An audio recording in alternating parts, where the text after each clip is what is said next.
매주 금요일 이 시간 애널리스트가 직접 발로 뛰어서 발굴한 기업에 대해서 자세하게 소개를 해드립니다. 오늘 이 시간은 미래에셋대우의 스몰캡 비즈니스팀의 추연환 연구원과 함께하겠습니다. 안녕하세요. 네, 안녕하십니까? 네, 앞서서 미리 나갔어요. 비추로셀 준비하셨다고요? 예, 맞습니다.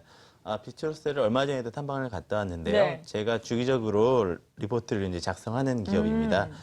비추로셀 같은 경우는 예전에 한번 소개를 해드린 적이 있는데 리튬 1차 전지라는 아이템을 만드는 회사입니다. 네. 리튬 2차 전지는 너무나 잘 알고 계실 거예요. 우리나라에서도 LG화학이나 삼성 SDI 같은 대기업들이 만들고 있죠. 네. 작년부터는 전기차 관련 이슈로 2차 전지 산업에 대한 관심이 상당히 많이 올라와 있는 그렇죠. 상황입니다.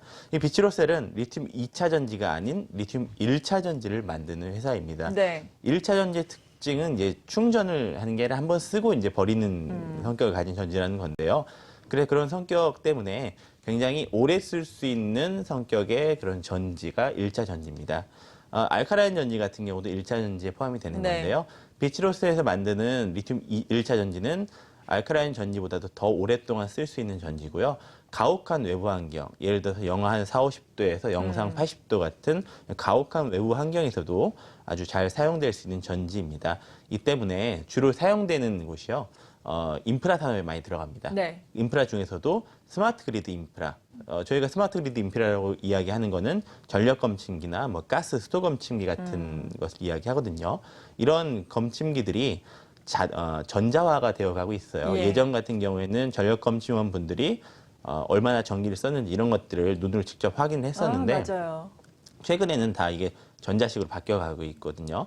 향후에는 이제 가스나 수도 검침기도 전자식으로 바뀔 겁니다. 이미 유럽 지역 같은 경우는 전자식으로 바뀌어지고 있고요. 네. 이런 검침기에서는 전자식으로 이제 구동을 시키려면은 전원이 필요합니다. 그런 전원 역할을 해주는 게 비추로스에서 만든 리튬 1차 전지입니다. 네. 그 밖에도 군수 쪽으로도 많이 사용이 되고 있어요. 그래서 군수 쪽으로 들어가는 거는 우리나라 이제 방위사업청 같은 곳에 통신용 무전기의 그 전원으로 공급이 되고 있고요. 네. 국내 시장 거의 뭐 과점하고 있다고 보셔도 될 것 같습니다. 네. 그 외에도 로켓탄이나 유도무기 같은 데도 비추로스에서 만드는 이제 특수 전지들이 공급되고 있습니다. 지금 리튬 1차 전지 제품들 나가고 있는데 제품들이 상당히 다양한 형태로 또 출시가 되네요. 네. 이렇게 리튬 1차 전지를 생산하는 업체다라고 말씀을 해주셨는데 그렇다면 이 업체를 지금 봐야 하는 투자 포인트가 따로 있을 텐데요. 어떤 것들이 될까요? 예, 기본적으로 비추로셀의 매출은 연간 20% 내외 정도 꾸준히 성장을 네. 하고 있습니다.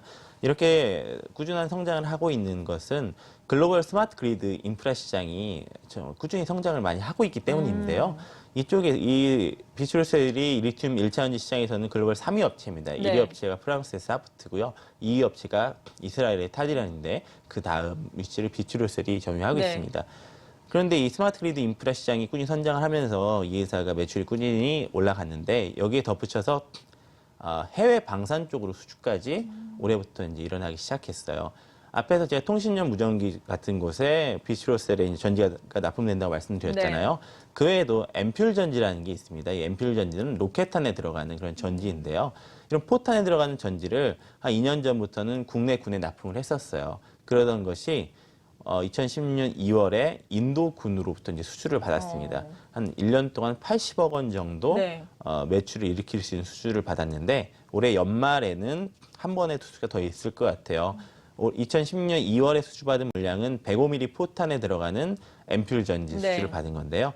2016년 연말에는 155mm 포탄에 들어가는 앰뷸 전지 수주를 인도 군으로부터 이제 경쟁 입찰을 통해서 받을 가능성이 있습니다. 아직 예. 확정된 건 아닌데요. 네. 이러한 이슈들이 있기 때문에 해외 방산업체로서의 이제 성장성이 더 가미가 되었어요.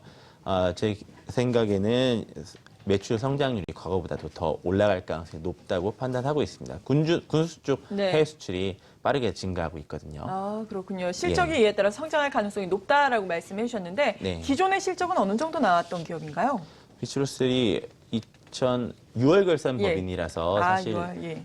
일반적인 기업 간 결산 기수가 좀 다른데요. 네. 그러니까 2015년 7월부터 2016년 6월까지 1년간의 매출액을 보면 900억대 중반 가까이 나올 것 같아요. 네. 그리고 영업이익이나 순이익도 뭐 150억 원 정도. 네. 영업이익은 뭐 150억에서 160억 원 정도 나올 것 같은데요. 다음 기수, 그러니까 2016년 7월부터 네. 2017년 6월까지는 예. 한 영업이익이 200억 원 정도까지 늘어날 가능성이 한 있고, 분기 만에. 예, 그러니까 연간 기준으로죠. 연간 예. 기준으로. 그리고 매출액은 900억대에서 이제 예. 1,200억 가까이로 크게 증가할 가능성이 있습니다. 매출액 증가율이 이렇게 높아진 것은 앞에 말씀드렸던 해외 군수 쪽 매출이 추가로 발생하기 시작하기 때문입니다. 네. 그래서 현재 시가총액이 사실 최근에 주식 배당을 해서 주식수가 10% 더 늘어났어요. 이게 아직 상장은 안 돼 있거든요. 이것까지 포함을 하면 1,900억 원대 정도 시가총액입니다. 네. 영업이익이 200억 원 가까이 난다면 순이익은 한 180억 가까이 날 걸로 예상하거든요. 이 회사가 유효세율이 높은 기업은 아닙니다. 예. 그래서 PER로 봐서 10개월 포워드로 한 10배 정도, 10배가 약간 넘는 수준이에요. 그래서 저평가되어 있다고 판단하고 다른 사프트라고 말씀드렸던 프랑스의 네. 경쟁 기업, 이 기업 같은 경우는 보통 PER 수준이 15배 내외에서 왔다 갔다 하거든요. 그러니까 경쟁 기업과 비교해도 저평가 매력이 여전히 있는 기업이다 이렇게 판단을 하고 있습니다. 네, 그렇군요. 추가 상장 이슈가 있다라고 말씀해 주셨는데 이렇게 되면 주가의 움직임에 미치는 영향은 우리가 어떻게 생각을 해봐야 되는 건가요?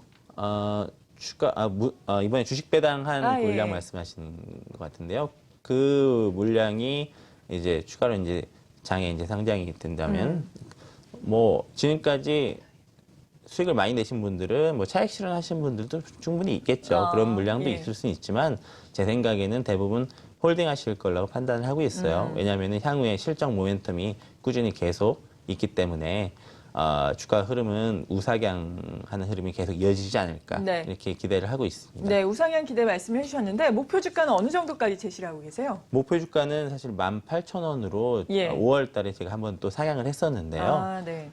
이번에 주식 배당을 10% 정도 했기 때문에 네. 주식수가 더 많아졌어요. 그러면은 당시의 주가 기준으로 18,000원이면은 16,000원대 중반 정도라고 보시면 될 것 같아요. 16,500원 정도, 이 정도로 네. 보시면 될 것 같습니다. 네, 예. 잘 알겠습니다. 오늘 비추로셀에 대해서 자세한 도움 말씀 들어봤습니다.